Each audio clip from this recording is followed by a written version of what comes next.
हमारे आबो अजदाद ने ये ज़मीनें वक्फ़ की किस लिए कि हमारे मसाजिद बने, मसाजिद और हमारे लिए क़ब्रस्तान तैयार हों। इस मुल्क के 70% वक्फ़ की ज़मीनात ऐसे हैं जिस पर एनक्रोचमेंट हो चुका है, लोगों ने उस पर आकर अपने कब्ज़े जमा लिए हैं। आज क़ानून जो लाया, नए अमेंडमेंट्स जो लाए गए, वो बहुत शातिर किस्म के अमेंडमेंट्स हैं। ये अमेंडमेंट उन्होंने लाया कि लिमिटेशन एक्ट अब इस पर लग जाएगा, तो अब ये ज़मीनात जो कब्ज़ेदार है वो कब्ज़ेदार उस पर अपना मालकी हक़ बना ले सकता है। ज़्यादातर ज़मीनात पर सरकारी इदारों का कब्ज़ा है। सबसे बड़ा एनक्रोचर गवर्नमेंट खुद है, और गवर्नमेंट खुद एनक्रोचर है, और गवर्नमेंट का ही ऑफिसर इसको तय करेगा, तो इसमें इंसाफ होगा कैसे? जेपीसी में भी किसी की बात नहीं मानी गई, और जेपीसी ने जैसा वो बिल था उसमें बहुत कम मॉडिफिकेशन करके पास करने के लिए पार्लियामेंट में लाया कि ये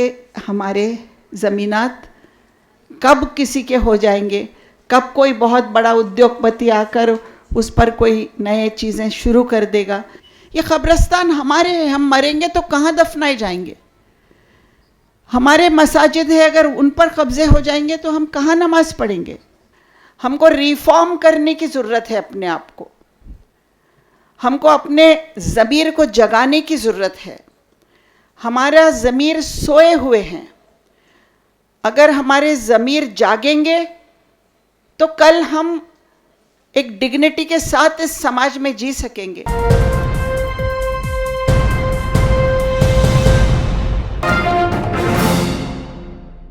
आपकी ये वक्फ अवेयरनेस की जो कोशिश है, मुझे लगता है बहुत अहम है, इसलिए कि मैं देखती हूँ कि इस बारे में हम लोग बिल्कुल गफलत में हैं। बरसों से हमारे पास ये ज़मीनात हैं, इसका इस्तेमाल भी हम कर रहे हैं, लेकिन ये ज़मीनात की अहमियत क्या है ये इस बारे में हम बिल्कुल जानते नहीं हैं, या हम गाफिल हैं। क्योंकि हमारे आबो अजदाद ने ये ज़मीनें वक्फ़ की किस लिए कि हमारे मसाजिद बने, मसाजिद और हमारे लिए क़ब्रस्तान तैयार हों। कुछ लोग दरगाहें बनाते हैं, कुछ लोग आशुर खाने बनाते हैं, और जो भी मस्जिद और दरगाह और क़ब्रस्तान और बाकी इबादत गाहों के साथ जो ज़मीनात है, उसका मकसद ये है कि वो ज़मीनात से जो भी इनकम आएगी वो उस इदारे के लिए इस्तेमाल होगी, और जो ऊपर जो पैसा बचेगा वो पैसा हमारी कम्युनिटी के लिए, हमारे गरीबों के लिए, हमारे स्टूडेंट्स के लिए, बेवाओं के लिए इस्तेमाल हो।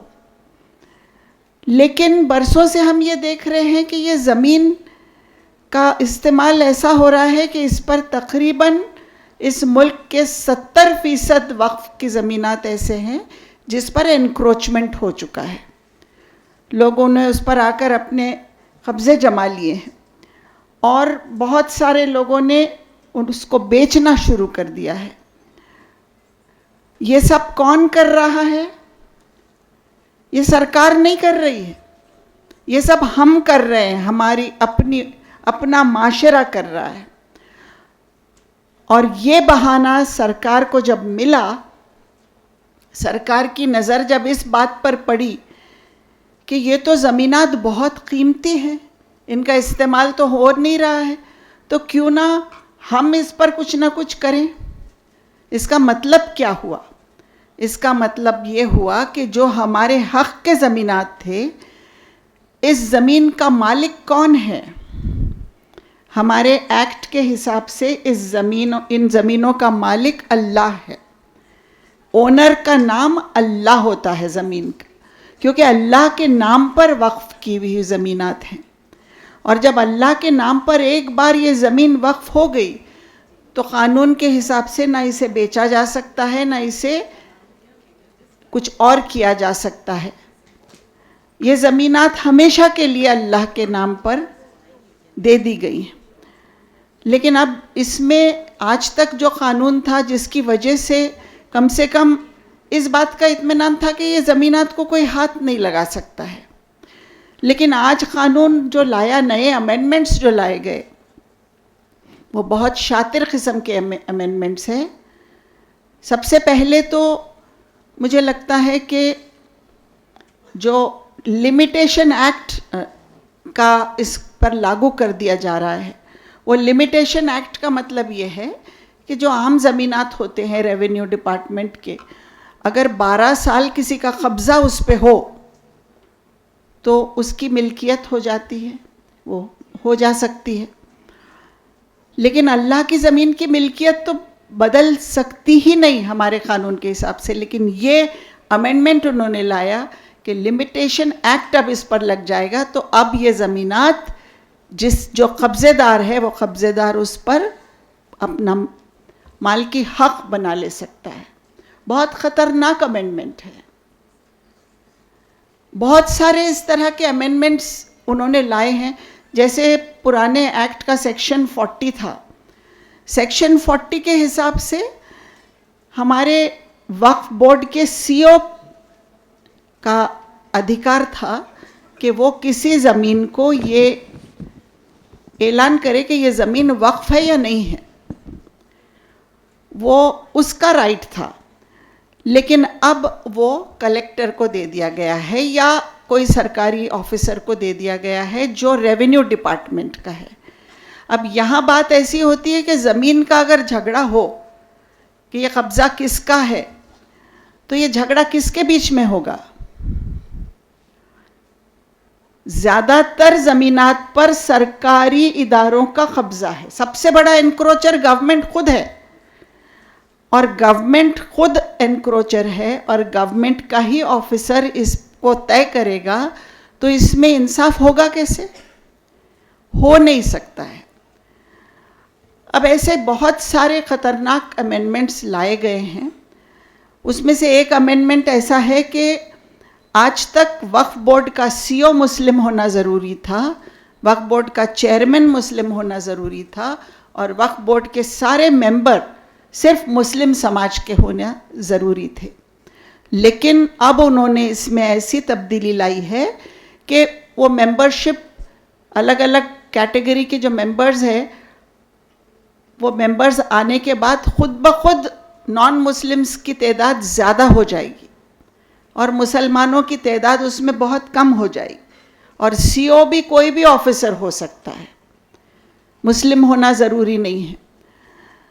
तो आखिर में बात यह है कि ये सब हमारा हक़ हमसे छीनने की बात है। इसकी बहुत सख्ती से मुखालफत की गई पार्लियामेंट में। जब ये बिल आया, अमेंडमेंट्स आए, तो उसको जॉइंट पार्लियामेंट्री कमेटी को भेज दिया गया, जेपीसी को, जिसके चेयरमैन थे जगदम्बिका पाल। जगदम्बिका पाल चेयरमैन थे और बहुत सारे मेंबर्स थे अलग अलग पार्टियों के उसमें। लेकिन वहाँ भी तो बीजेपी के मेंबर्स ज़्यादा तादाद में थे, तो जेपीसी में भी किसी की बात नहीं मानी गई, और जेपीसी ने जैसा वो बिल था उसमें बहुत कम मॉडिफिकेशन करके पास करने के लिए पार्लियामेंट में लाया। उस वक्त भी बहुत हंगामा किया गया। इसकी चर्चा सुबह 4 बजे तक चलती रही। हम लोग 4 बजे तक इस पर चर्चा कर रहे थे। हम में से हर एक ने उसमें हिस्सा लिया, उसमें हमने अपने ऑब्जेक्शंस दर्ज किए। लेकिन आखिर में जब वोटिंग हुई तो लाजमी बात है कि अगर तादाद बीजेपी की ज़्यादा है, लाजमी है क्योंकि सरकार है उनकी, सरकार इसीलिए है कि उनकी तादाद ज़्यादा है। तो जब वोटिंग हुई तो उनकी तादाद की वजह से वो अमेंडमेंट पास हो गए। तो अब नया बिल आ गया है जिसका नाम उन्होंने उम्मीद रखा है। हालांकि बिल्कुल नाउम्मीदी देने वाला ये एक्ट बन गया है, क्योंकि अब हमको तो उम्मीद बहुत कम रही कि ये हमारे ज़मीनात कब किसी के हो जाएंगे, कब कोई बहुत बड़ा उद्योगपति आकर उस पर कोई नए चीज़ें शुरू कर देगा। हजारों करोड़ की एक एक ज़मीन बड़े शहरों में है ये। एक तरफ सरकार की साजिश चल रही है जिसमें वो कामयाब भी हो गए हैं, और दूसरी तरफ हमारे अपने मेंबर, हमारे अपने लोग। मैं भी अदीब साहब महाराष्ट्र वक्फ बोर्ड की मेंबर हूँ, और कई दिनों से मैंने बंद कर दिया वक्फ बोर्ड के मीटिंग में जाना। खुल्लम खुल्ला वहाँ पर जिस तरीके का भ्रष्टाचार हो रहा है, हम उसका हिस्सा नहीं बन सकते हैं। हमको अल्लाह को जवाब देना है। हर ज़मीन को नॉन वक्फ करने का एक सिलसिला शुरू हो गया। अंबानी की एक बहुत बड़ी बिल्डिंग बनी है महाराष्ट्र में, मुंबई में। वो एक यतीम खाना था, वक्फ की ज़मीन थी। तकरीबन 20 साल पहले हंगामा हुआ था कि ये बिल्कुल इनका हो नहीं सकता है। अब वो ज़मीन, लोग कोर्ट में गए, सुप्रीम कोर्ट ने रेफर बैक किया, हम लोगों ने, वक्फ बोर्ड ने नॉन वक्फ डिक्लेयर करके भेज दिया उसको। ऐसे कितने ज़मीनात हैं जो नॉन वक्फ डिक्लेयर किए जा रहे हैं। क्या किया जाए? अवेयरनेस हमको इस चीज़ की होनी चाहिए कि कम से कम आज तो हम संभलें, कम से कम आज तो हम सीधे रास्ते पर आए। और इसके लिए समाज का प्रेशर ज़ीरो है। अगर समाज का प्रेशर होता है तो किसी की हिम्मत नहीं हो सकती इस तरह के काम करने की। ये कब्रिस्तान हमारे हैं, हम मरेंगे तो कहाँ दफनाए जाएंगे? हमारे मसाजिद है, अगर उन पर कब्जे हो जाएंगे तो हम कहाँ नमाज पढ़ेंगे? क्या होगा हमारी दीन का? ये सब चीज़ सोचना हमारे लिए बहुत अहम है। और इसीलिए आप लोग जो ये अवेयरनेस प्रोग्राम चला रहे हैं, इसके लिए आपको मुबारकबाद है। लेकिन हर एक को ये बात सोचनी होगी कि मेरी जान से ज़्यादा अहम है कि मैं इस वक्फ को आज उसको हिफाजत करने में कोई ना कोई अपना हिस्सा, मेरा कंट्रीब्यूशन उसमें हो। घर बैठ के दूसरों को बुरा बोलने से कुछ नहीं होगा कि ये तो वो कर रहे हैं, वो तो सरकार तो ऐसा कर रही है और हम तो। ये अदीब साहब को देखिए, मैं तकरीबन हर 2 दिन 8 इनके एक प्रोग्राम में जाती हूँ। कोई ना कोई समाज के लिए प्रोग्राम अलग अलग, कहीं तालीम का प्रोग्राम, कहीं वक्फ का प्रोग्राम, कहीं और प्रोग्राम, कहीं प्रेस शुरू करने का। ये जो धड़पड़ है, ये जो कोशिश है, ये खाली नहीं जाने वाली है। ऐसे ही कोई एक चिंगारी उठती है और उसकी वजह से समाज में तब्दीली आती है, रिफॉर्म आता है। हमको रिफॉर्म करने की ज़रूरत है अपने आप को। हमको अपने ज़मीर को जगाने की ज़रूरत है। हमारा ज़मीर सोए हुए हैं। अगर हमारे ज़मीर जागेंगे तो कल हम एक डिग्निटी के साथ इस समाज में जी सकेंगे, वरना आहिस्ता आहिस्ता हम ख़त्म हो जाएंगे। और इसलिए वक्फ के ज़मीनात का इस्तेमाल तालीम के लिए होना चाहिए, गरीबों की मदद के लिए होना चाहिए। इसमें से हमारे माशरे को कहीं जाके भीख मांगने की, हाथ फैलाने की ज़रूरत नहीं रहना चाहिए, क्योंकि उतनी ज़मीनात ये हैं, अगर उसका सही इस्तेमाल हो तो बहुत फ़ायदा हो सकता है समाज का। लेकिन अफसोस कि आज तक हम खुद उसका फ़ायदा नहीं उठा सके। लेकिन चलिए, कभी भी देर नहीं होती है कुछ किसी बात के लिए। जो भी हालात हैं उसको दुरुस्त किया जा सकता है, बशर्त ये कि हम उसके लिए कोशिश करें, हम उसके लिए स्ट्रगल करें, हम उसके लिए क़ुरबानी देने के लिए तैयार हों। हमारी क़ुरबानी किसी भी रूप में हो सकती है। ज़रूरी नहीं है कि क़ुरबानी का मतलब है कि आप जान दे दीजिए। यूँ भी हमारे मज़हब में ज़कात देने का हुक्म है। ज़कात होती है हमारे जो भी इनकम से बचत हो उसके 2.5% पैसा हम ज़कात में देते हैं। तो क्या हम अपने 2.5% वक्त हम अपना नहीं दे सकते हैं? अपना 2.5% हम सोच नहीं दे सकते हैं? हम अपना 2.5% कोशिश हम उसके लिए नहीं डाल सकते हैं। और इसमें आप अपने बच्चों की जो तरबियत करते हैं वो भी शामिल है, क्योंकि माएँ हैं हम, और हमारा काम है माशरे को एक अच्छा अखलाकी माशरा हम उभारें, वो हमारे हाथ में है। जाते जाते मैं आपसे इतना ही कहूँगी कि हम सब माँओं का काम ये है कि हमारे गोद में जो माशरा पल रहा है और जो कल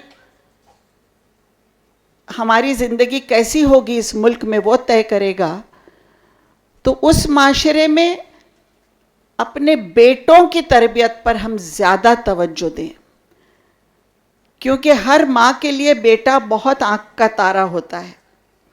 बेटे की पैदाइश के इंतज़ार में हम आधी ज़िंदगी हमारी चली जाती है कि बेटा हो तो कुछ हो, लेकिन आखिर में अगर आगे कोई जा रहा है तो बेटियां जा रही हैं, बेटियां आपकी मदद कर रही है, बेटियां आपके बुढ़ापे में आपकी काम आ रही है, ये सब हम नहीं देखते, लेकिन बेटा चाहिए, बेटा चाहिए। और बेटे को एक प्रिविलेज्ड बेटा जो हमारे घर में होता है, वो जाएगा अच्छे स्कूल में, लड़कियां जाएंगे कम दर्जे के स्कूल में, सरकारी स्कूल में चले जाएंगे, बेटे को अच्छा फीस दे के पढ़ाएंगे, इसको संभालना है, हमारे बुढ़ापे का सहारा है। बेटे को इतनी आज़ादी है कि हम वो रात भर चाहे चाय की दुकान पर, पान की दुकान पर रात भर खड़े रहे, हमें कोई तकलीफ नहीं होती है। आधा माशरा रात भर जागता है और आधा दिन सोता है, कैसे तरक्की होगी हमारी? लड़कियां तो नहीं जाके खड़े रहते हैं हमारे पान की दुकानों पर, बेटे खड़े रहते हैं। बेटों पर सख्ती करिए, बेटों की तरबियत कीजिए, बेटों को संभालिए, क्योंकि इन्हीं से आगे हमारी जिंदगी मुंसलक है। तो हमारा माँ के रूप में भी बहुत बड़ा रोल है। उस रोल को, उसकी अहमियत को हम समझें और उस पर हम अमल करें। मैं आप सबको मुबारकबाद देती हूँ कि आप सबको ये बात अहम लगी कि वक्फ बोर्ड के कॉन्फ्रेंस में आप आएँ, आप समझें, आप बैठें। आपने शुरुआत की है, शायद हम लोगों से और बहुत ज़्यादा आप कुछ कर रही हैं, लेकिन आपको और बहनों को आपके साथ जोड़ना होगा, और न सिर्फ दिल्ली में बल्कि पूरे हिंदुस्तान के गांव-गांव में हमारी ख़वातीन, हमारी बहनें उस तरह की माएँ बन जाए जो एक अच्छा माशरा उभार सके। इसकी कोशिश हम करें। इतना ही कहती हूँ, आपसे इजाज़त चाहती हूँ। शुक्रिया।